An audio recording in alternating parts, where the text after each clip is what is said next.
Hi, it's William Jamming. I'm back, and so this video we will not focus on coding, but rather I want to talk a little bit about what's the current status of our app and what's the future plan and some of the experience that I want to share with you guys. So as you can see, I reorganized this app. So William James Thumbnail Maker. I sort of group every utility, like similar utility together. It's a very good practice. So user will not be overwhelmed by some bottom here, some slider here, and an image and input and some bottom then down below. Don't do that. There is a very user unfriendly layout. So you should like cluster everything here and get this like a major function bottom, like a big enough, and then everything is pretty good, right? So as you can see, we got this choose ratio, right? And I also got this like a dummy shape that can change according to the selection. So if user are not sure about which kind of image they want, they would just just browse this app. They can get sort of feeling about it. Yeah, I think I might as well just say add some preview text, but yeah, I think don't overdo it. I think should be enough. You should encourage user to actually, you can't let user like use the full functionality, and do not encourage user to actually use the app. So you should like gradually nudge user into actually use the app.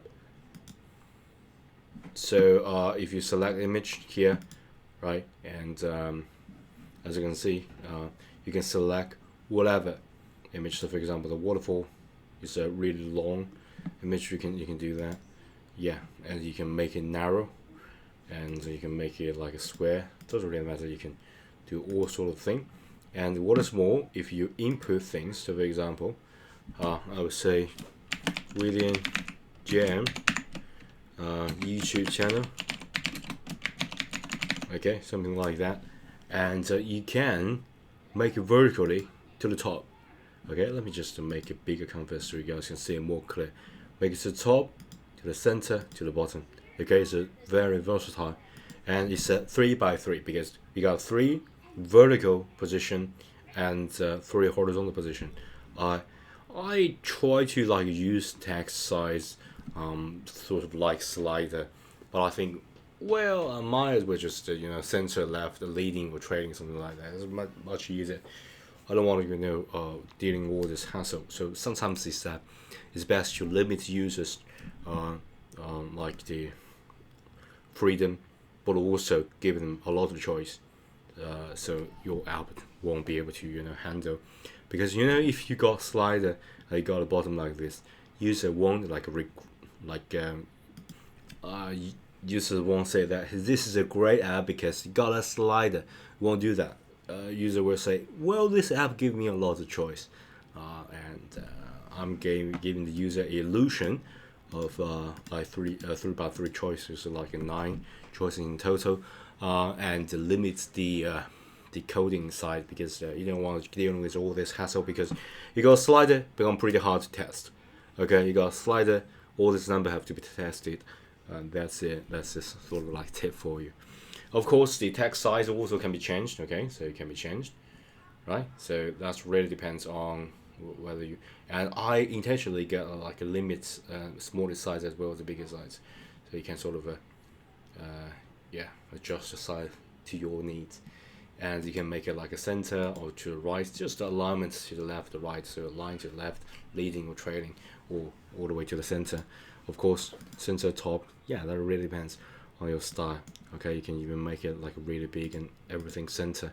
That's normally my style, but sometimes if you're aiming to add a add a head here, or some like branding left top side, yeah, and maybe I want to add like a sort of a watermark floating above, but yeah, I think maybe that will be like a premium section. I will introduce this when we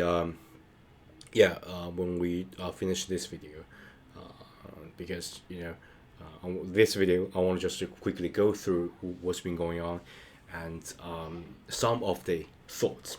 Okay, so I believe I remember the previous time I talked about this. I said, yeah, I will make some animation, but on hindsight, I think, well, animation shouldn't take this high priority, even though I really loved Swift UI's animation, and I can easily do that.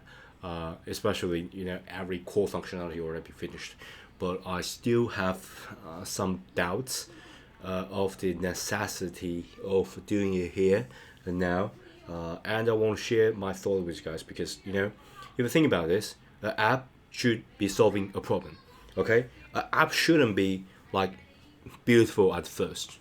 Okay, even though that's undeniably very important. That's the reason why I'm a digital artist as well, not only a coder. So I even start a design tutorial. So just to focus on how to quickly design like vector and make it embedded into your mobile development as well, game development, and I combine these two channels together. So sorry, my favorites, my code is still not completely recovered.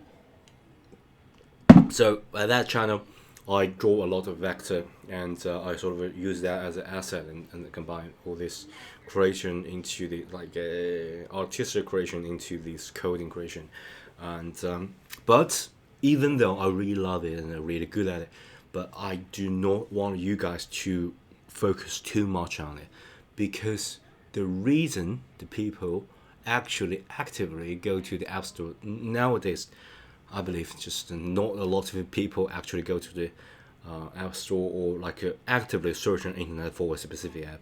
Okay, they search for a phrases or question or some problem they want to solve, and they want to try their luck at app store. If a person actually actively searching an app store, he is pretty much desperate because they can't find answer online.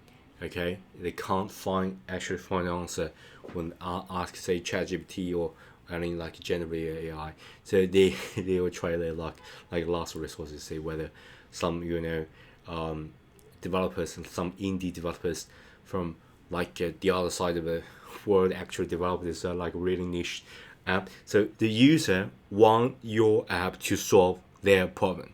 Okay, that's the $100 million worth of advice for you guys. Make your app a problem solver. Okay, you want to solve users or clients specific need, and you should focus on that. So that's the reason I tend to put off the animation to a later stage, because you can always beautify it, and of course if you look at this app, the functionality is okay, but everything is like a native Swift UI thing. So yeah, especially the color palette. If you also a digital artist, you will think that this app is pretty crappy, but not in functionality. Functionality already solve tons of people's problem, and you have to find that point in order to color that niche market in order to make a living. So that's the honest advice for you guys. Okay, so that's the reason why I reorganize things. So by the way, not doing those fancy stuff like animation doesn't mean that your app's layout shouldn't be lazy. Okay, you can't leave a button here, leave something there. As you can see, I put everything at the top and inside of the a gray area. Okay, and I got a huge colorful button. This is a main functionality of our app, and it's showing preview and this really tiny thing here. Okay, and yeah, that's more what I thought. So the future video, so the next video, I'm thinking of doing something like this. Okay, so without doing animation, of course I may sometimes at the deep of night I may just really tend to make animation, because I really love it. This is a really good example of viewing animation, because as you can see, you can change shape, and this UI is pretty good at animation. You just got a default animation, and boom, that the app is completely different. Of course, I tend to use gradient a lot, especially you can add like a shadowy effect just to add a little bit depth of your app. So that these stacks just got a lot of things stacked together. I want to add a little bit of shadow for users to actually feel that. But yeah, I will talk about that in my specific design video, of course, for free on this channel as well as my digital art channel. Yeah, and so the next video, I think I will like experiment by putting everything that we build in one tab, or maybe add a like system. It's not system wide, but app wide menu here. It's like a drawer. So you click it, it got some more option here. Or maybe I would add a like a cog here. You can change the setting, something like that. So you can actually upgrade that to a premium version. Yeah, of course, you build that. You not only for the practice, you want to be an indie developer or something. You want to like commercialize it, okay? Because you find this market, okay, and you want to make a living. Got kids to feed, so I have to charge this app. And by the way, please support me by joining Patreon, okay? By the way, if you want to download the code, I will quickly browse through it. You can pause the video to actually type it, but if you join the Patreon, you can just download that, and you can even use that commercially. I'm cool about that, okay? So a lot of the like YouTuber or coder on Patreon do not specifically say about that. They can say, you can use my code for study purpose, something like that. But I specifically say you can use my code and change my code for commercial, as long as you join that for once and you download, you join that or the previous code you can download and you can use that commercially. Okay, of course you have to keep the subscription in order to get a new code, and in order to use the new code for the commercial purpose. That's yeah, I think that can be said without that. Yeah. So I think that's pretty much all about demonstration of what we have already achieved, and of course this video, this file is pretty long now. It's like 400 lines of code. Yeah, a fun fact.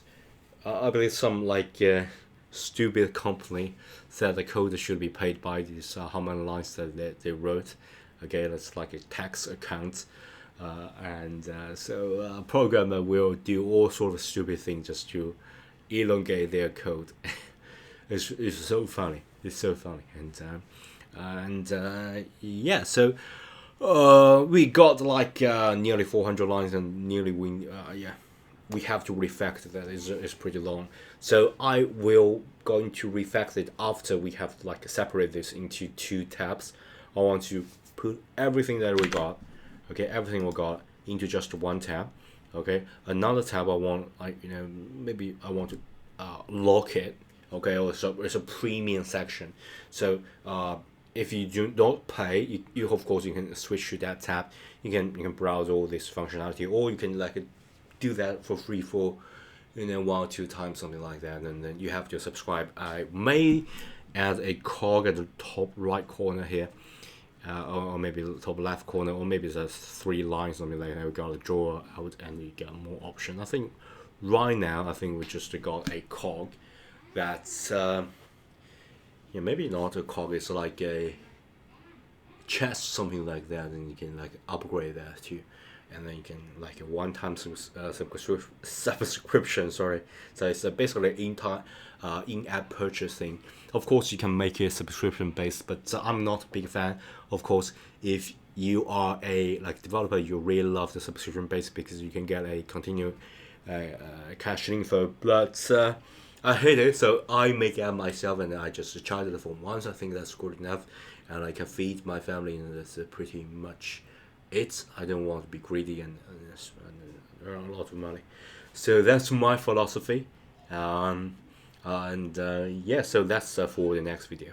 Okay, yeah, I'm already babbling for you guys about 15 minutes. So yeah, sorry about that, and hope you guys stay healthy. Yeah, I will like rest a little bit and continue my next video. Okay, thanks, bye.